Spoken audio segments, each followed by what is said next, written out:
Kabsat! Welcome back to my channel. Ang ipipicture ko naman is yung pag-review ng isang Filipino cocktail. Specifically yung Boracay cocktail. Baka naisip nyo, bakit natawag na Boracay cocktail? Nag-research ako sa Boracay kasi na-invent yung Boracay cocktail. Later, papakita ko kung paano ginawa. Pero it is a cheaper version ng Baileys. Nung nag-research kami ng Boracay cocktail, nanood kami ng YouTube channel nila Chief Plana Boys at saka Cosmopolitan Philippines YouTube channel. Yan yung mga pinanood namin sa site ni When in Manila at saka sa Twisted Sunshine's page. Diyan kami nakakuha ng ratio ng mixture nitong Boracay cocktail. So tara, let's try it. So ito yung mga ingredients ngayon. 1 small bottle of Emperador Brandy, yung original. Huwag na kayong mamili ng, huwag niyo nang piliin yung Hot Shots or Emperador Light, basta yung original lang. 48 pesos. 150 grams of Milo. So wala kami nakitang 150 grams of Milo. So ang binili lang namin is yung isang sachet na may 88 grams. So dalawang 88 grams yung binili namin. So one sachet cost 27.90. Total cost is 55.80. So 3 sachets of 3-in-1 mix. Mas okay yung coffee ko na ground ko. Price is 10.45 per twin pack. So 1/4 can of condensed milk. So ang binili namin naman na condensed milk is yung pinakamaliit na condensed milk. Price is 38.50. And last but not the least is 3 cups of hot water.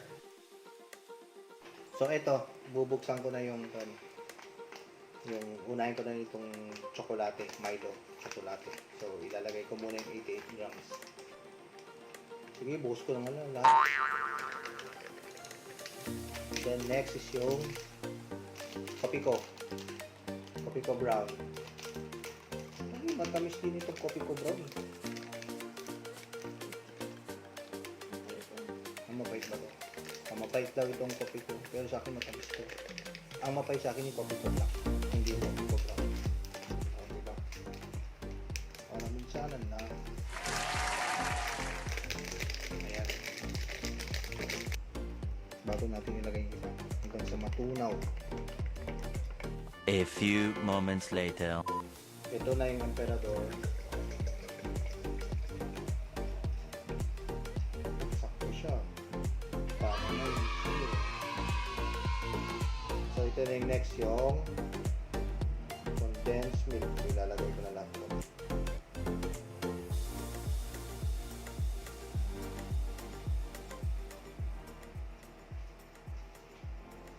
Ayan.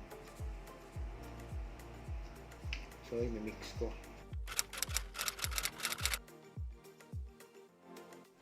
So ito na yung finished product natin.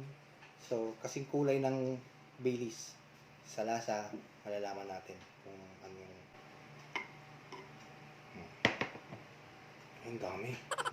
Ginawa kong tsokolate, ginawa kong kape. Sige, tingnan ko ngayon.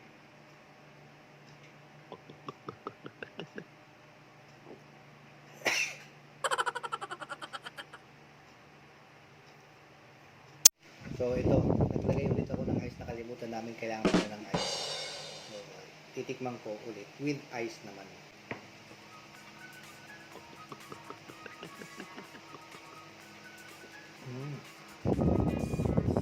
Masarap pag may ice. Okay.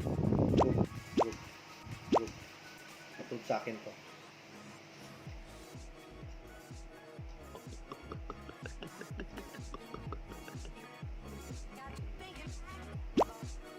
Tapos ko na natikman to, papatigim naman natin sa iba at malalaman natin kung masarap itong mixture na ginawa natin o hindi.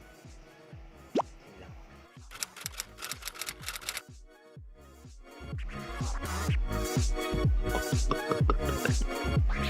Ito si Mrs. titikman niya to. O yan, umiinom na siya. Ano nakikita.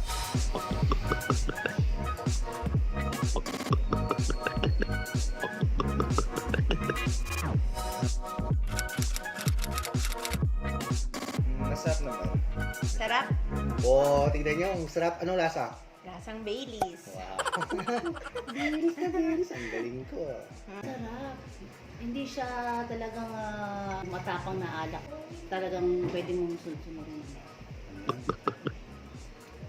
Try. Have to try it. Sarap. Masarap. Oo. Para ba siyang Baileys? Parang Baileys, pero mas masarap pa. Ayos. Ayos. Ayos to. Maganda ng timpla nito. Masarap. Sarap. May Milo ba? Nalalasan mo yung alak. Okay naman yung lasa rin. May alak, nararamdaman pa rin siya. Hindi siya yung nawala na. May tamis ng konti, pero yung alak, natitikman mo pa rin. Mayroong sipa. Hinalo namin dyan ng Ate Pia, gin, tapos calamansi, tapos kuan. May talguerang. Oh, pero ang Joke sarap lang. niya. Joke lang. Kainis. Okay. Ano yung nalalasan yung timpla niya? Yung mixture na ginawa ko. May kape. May kape na may gin. Wala. Walang gin. Wala. Wala. Emperador ang ginamit ko dyan. Emperador. Yung brandy. Yung alak. Pero wala palang gin. Oh. Hindi, niloloko ko lang kanina si Ate Pia na may gin. Maliban sa tsokolate, vodka. Parang may alak siya.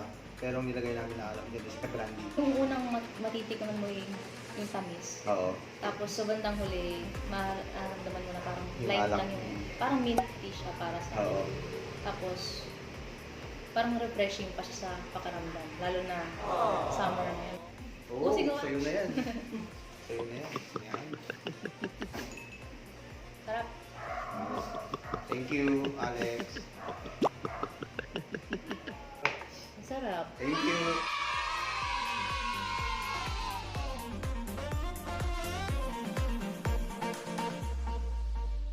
So, yung actual price ng Boracay mixture is 163.20. So, biruin mo yun. Kung compare mo dun sa presyo ng Baileys, which is around 500 to 600. Laki ng tipid natin dun. 163.20. Nakagawa ka na ng mixture ng ala Baileys. Swak ka na dun. Swak na yun.